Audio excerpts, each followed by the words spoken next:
नमस्कार। आज हम बात करेंगे फंगीसाइड के बारे में। तो मेरे पास है सिंजेंटा का ब्लू कॉपर। अब देख पा रहे होंगे ये सिंजेंटा का ब्लू कॉपर है। ये कॉन्टैक्ट प्लस प्रोटेक्टिव फंगीसाइड है।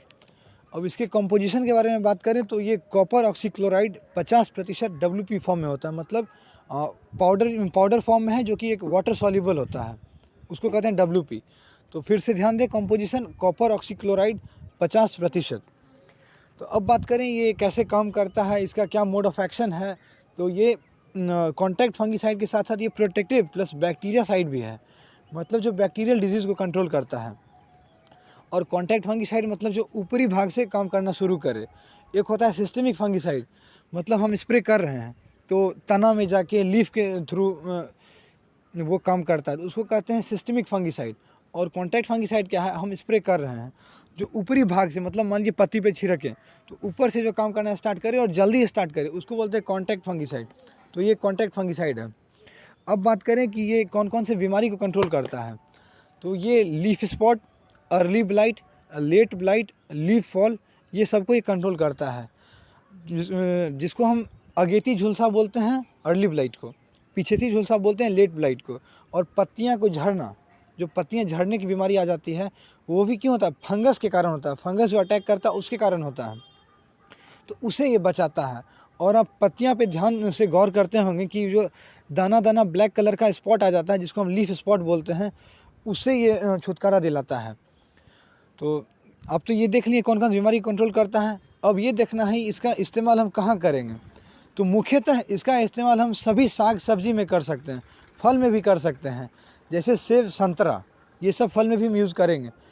और ये फूल गोभी, टमाटर, बैंगन, मिर्च, ये सब में हम इसका इस्तेमाल करेंगे। मुख्यतः इसका इस्तेमाल पपीता में होता है। पपीता की खेती करने में ये एक मेन रोल अदा करता है। सबसे लीड रोल है इस ब्लू कॉपर का पपीता की खेती में, क्योंकि पपीता में क्या होता है कि पौधा में जड़ जड़ ड्रेंचिंग करना पड़ता है। ड्रेंचिंग मतलब जड़ जड़ जो दवाई का घोल हम बनाए हैं, जड़ जड़ 100 ml या 125 ml हम हर एक पौधा के जड़ में डालें। तो इससे क्या होता है, जो जड़ में फंगस अटैक करता है, जड़ गलन की समस्या जो आ जाती है, जड़ सड़न की जो समस्या आ जाती है, उससे बचाता है। तो उसमें हम ब्लू कॉपर का इस्तेमाल करते हैं। मुख्यतः पपीता में इसका उपयोग होता है।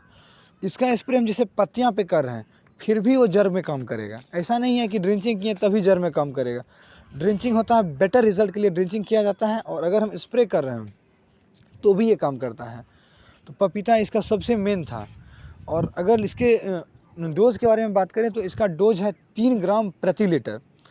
तो अप्रॉक्सीमेटली वो जो दवाई का टैंक होता है 15 लीटर वाला स्प्रे करने वाला, उस टैंक में 45 से 50 ग्राम दे के तब हम मिला के तब स्प्रे करेंगे। और एक ध्यान रखने वाली बात यह है कि हम इसका प्रयोग NPK के साथ नहीं करेंगे, क्योंकि NPK में क्या होता है, नाइट्रोजन, फॉस्फोरस और पोटेशियम तीनों मिल के बना होता है NPK। तो उसके साथ हमको इसका स्प्रे नहीं करना है। दूसरी बात, कोई भी हर्बिसाइड के साथ इसका इस्तेमाल नहीं करना है।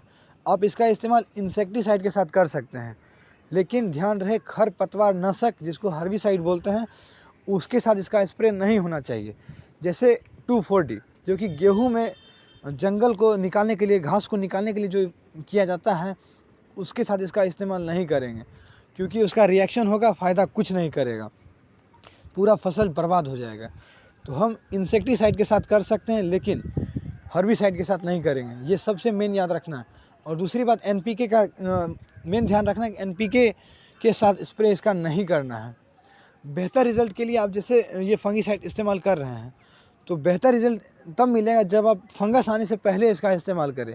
ये नहीं कि आज फंगस आ गया, पौधा ख़राब हो गया, तब हम इसका स्प्रे कर रहे हैं। पहले से, अगर खास करके पपीते के बारे में अगर जानना है, तो पपीते में पहले से ही हमको जागरूक रहना होगा। हर 10 से 15 दिन पे, 10 दिन अप्रॉक्सीमेटली 10 दिन, हर 10 दिन में पपीता में हम इसका ड्रेंचिंग करेंगे। 3 ग्राम प्रति लीटर। एक पौधा में 100 ml से कम पानी नहीं देना है, 100 से 125 ml तक पानी देना है एक पौधे में।